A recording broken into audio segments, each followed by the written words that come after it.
हाय, hello, नमस्कार. स्वागत आहे तुमचं आणखीन एका टेस्टी, हेल्दी, पौष्टिक रेसिपीमध्ये. आज बनवले होते मस्त खमंग, खुसखुशीत मिक्स व्हेज थालीपीठ. तर कसे बनवायचे ते पाहूया. एकदम पौष्टिक, हेल्दी नाश्ता आहे. लहान मुलांसाठी असो किंवा मोठ्यांसाठी एकदम पोटभरीचा हा नाश्ता होतो. तर चला लगेच बनवायला सुरुवात करूया. काय काय साहित्य घेतले ते पाहूया. सगळ्यात अगोदर 1 वाटी आपल्याला मेथी लागणार आहे. मेथी स्वच्छ धुवून थोडीशी चिरून घ्यायची.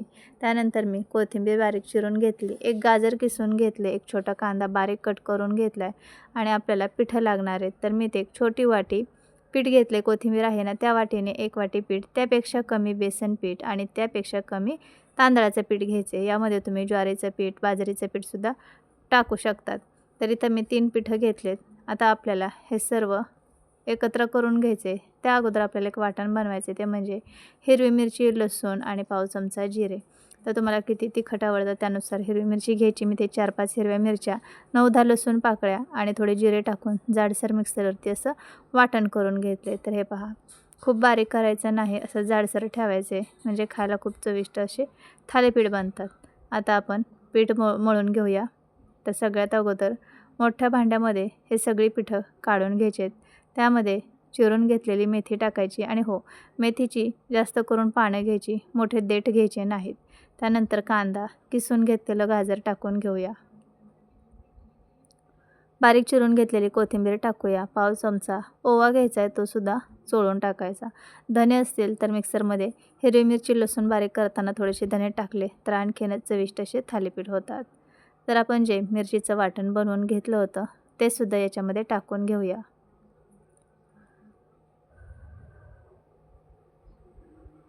आता याच्यामध्ये चवीनुसार मीठ टाकून घेऊ. पाव चमचा हळद टाकून घेऊया आणि थोडासा सब्जी मसाला टाकून घेतला आहे. हे अगदी ऑप्शनल आहे. आता आपण हे सर्व जिन्नस एकत्र करून घेऊया. आता आपण याच्यामध्ये 3 पिठं घेतलेत. ज्वारीचं पीठ घेतले, बेसन पीठ आणि तांदळाचे पीठ. बेसन पीठ टाकल्यामुळे खमंग खुसखुशीत थालीपीठ होतात. त्यानंतर ज्वारीच्या पिठाला जास्त चिकटपणा नसतो, त्यामुळे आपल्याला याच्यामध्ये 2 चमचे गव्हाचे पीठ टाकून घ्यायचे. तरी ते अगदी 2च चमचे मी गव्हाचे पीठसुद्धा टाकून घेतले. गव्हाच्या पिठामुळे बाइंडिंग चांगली येते आणि थालीपीठ थापताना चिरतसुद्धा नाही. तर आता सगळे हे जिन्नस आपण एकजीव करून घेतले. तर लागेल तसं पाणी टाकून हे पीठ आपल्याला ओलसर असं मळून घ्यायचे. आणि पाणी टाकताना खूप जास्त एकदमच टाकायचं नाही, लागेल तसं थोडं थोडं टाकायचं. नाहीतर मग खूप पाणी झालं तर मिश्रण खूप पातळ होईल, त्यामुळे लागेल तसं पाणी टाकायचे. तर थोडं थोडं करून मी याच्यामध्ये पाणी टाकून घेतले आणि आता हे पीठ आपण मळून घेऊया. मी इथे मेथीची भाजी, गाजर वापरलेला आहे. तुम्ही याच्यामध्ये तुमच्या आवडीच्या भाज्यासुद्धा टाकू शकतात. तर इथे तुम्ही कांद्याची पात वापरू शकतात, पालकची भाजी वापरू शकतात. त्याचेसुद्धा थालीपीठ खूप छान खमंग खुसखुशीत होतात. तर अशा पद्धतीने हे पीठ मी असं ओलसर मळून घेतले. तुम्हाला दिसत असेल अशी याची थिकनेस ठेवायची, म्हणजे आपल्याला व्यवस्थित थापून घेता येतं. तर पिठात आपलं रेडी झाले. लगेच थालीपीठ करायला घेऊया. तर पोळपाटावरती एक स्वच्छ रुमाल टाकायचा आणि वाटीमध्ये पाणी घ्यायचं. मिश्रणाचा थोडासा गोळा घ्यायचा. सगळ्यात अगोदर आपण पोळपाटावरचा रुमाल ओला करून घ्यायचा आहे आणि त्यानंतर पाण्याचा हात लावून हा पिठाचा गोळासुद्धा ओला करायचा थोडासा आणि पाण्यात हात बुडवून थोडा थोडा पाण्याचा हात लावून हे थालीपीठ थापून घ्यायचे. साईडने थोडंसं गोल आकार करत करत बोटाच्या मदतीने हे थालीपीठ असं थापून घ्यायचं. आणि थालीपीठ खूप जाडही नाही बनवायचे आणि खूप पातळही नाही बनवायचे, मिडियम असे बनवायचे. तर अशा पद्धतीने आपण हे थालीपीठ थापून घेतले. पाण्याचा हात लावून थोडेसे याला होल करून घेऊया 3 ते 4. म्हणजे ज्यावेळेस आपण थालीपीठ भाजणार त्यावेळेस तेल सोडून चांगलं ते खमंग असं भाजलं जातं. तर तवा चांगला गरम करून घ्यायचे, त्यावरती थोडंसं तेल लावून घ्यायचे आणि अलगद हाताने रुमाल उचलून हे थालीपीठ अशा पद्धतीने तव्यामध्ये आपल्याला टाकून घ्यायचे आणि रुमाल बाजूला काढून घ्यायचे. आणि थालीपीठला जे आपण होल केले त्यामध्ये थोडंसं तेल सोडून घ्यायचे आणि साईडने सुद्धा थोडं तेल सोडायचे. त्यामुळे थालीपीठ चांगलं खमंग असं भाजलं जातं आणि रंगसुद्धा खूप खरपूस असा चांगला येतो. वरची साईड सुकत आली की वरच्या साईडला सुद्धा थोडंसं तेल लावायचं आणि हे थालीपीठ पलटी करून घ्यायचं आणि मिडियम गॅसवरती अलटी-पलटी करून खरपूस असं हे थालीपीठ भाजून घ्यायचं दोन्ही साईडने. जेवढे थालीपीठ छान खरपूस भाजणार तेवढेच खायला चविष्ट लागणार. तर अशा पद्धतीने आपण हे थालीपीठ चांगलं भाजून घेऊया. बरेच वेळेस असं होतं की लहान मुलं भाज्या खात नाहीत, गाजर, मेथीची भाजी असं त्यांना खायला नको वाटतं. त्यावेळेस असे वेगवेगळे नाश्त्याचे पदार्थ करून दिले तर त्यांच्या पोटात भाजीपालासुद्धा जातो आणि वेगळा नाश्ता आहे म्हणून ते आवडीने सुद्धा खातात. तर पहिलं थालीपीठ आपलं बनवून झाले आणि तुम्हाला दिसत असेल किती मस्त खमंग असं आपण हे थालीपीठ भाजून घेतले.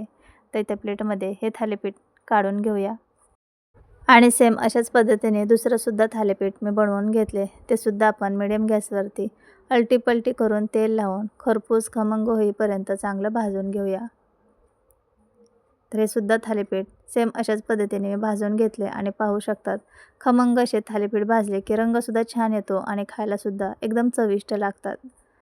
आणि नेहमी तुम्हाला चपाती, भाजी नाश्त्यामध्ये खाऊन कंटाळा आला असेल तर नक्की अशा पद्धतीने एकदा थालीपीठ बनवून पहा. खूप म्हणजे खूप भारी होतात आणि बनवायलासुद्धा खूप सोपे आहेत. तर आपल्या इथे 2 थालीपीठ बनवून झालेत. किती छान रंग आलाय पहा. तर मस्त असं आपलं थालीपीठ बनवून झाले. तर बाकीचे राहिलेले सुद्धा सर्व थालीपीठ अशाच पद्धतीने मी बनवून घेणार आहे. तुम्ही हे थालीपीठ दह्यासोबत किंवा सॉससोबत खाऊ शकतात. खूप छान चवीला लागतात. तर राहिलेले सुद्धा सर्व थालीपीठ मी सगळे असेच बनवून घेतलेत. हे पहा. तर कशी वाटली तुम्हाला ही साधी सोपी रेसिपी नक्की कमेंटमध्ये सांगा आणि माझ्या रेसिपी पाहायला आवडत असतील तर चॅनलला सबस्क्राईब, लाईक, कमेंट, शेअर करा आणि शेजारी असणाऱ्या बेल आयकॉनवर सुद्धा क्लिक करा. त्यामुळे तुम्हाला रोजच्या रोज व्हिडिओचं नोटिफिकेशन मिळेल आणि तुम्हाला शॉर्ट व्हिडिओ, लाँग व्हिडिओ पाहता येतील. तर तेवढ्या मिश्रणामध्ये 6 थालीपीठ आपल्या इथे बनवून तयार झालेत. आणि या अगोदरसुद्धा आपण भरपूर असे वेगवेगळे थालीपीठचे नाश्त्याचे पदार्थ आपल्या चॅनलवरती अपलोड केलेले आहेत. तुम्ही अजूनही आपल्या चॅनलला सबस्क्राईब केलं नसेल तर नक्की चॅनलला सबस्क्राईब करा. आणि इथपर्यंत रेसिपी पाहिली असेल तर लाईक करायला विसरू नका. तर झटपट आपली इथे मिक्स व्हेज थालीपीठची रेसिपी बनवून तयार आहे. हे थालीपीठ दह्यासोबत, सॉससोबत किंवा कोणत्याही चटणीसोबत अप्रतिम लागतात. तर आपण भेटूया पुढच्या अशाच भन्नाट रेसिपीमध्ये. तोपर्यंत सर्वांना बाय.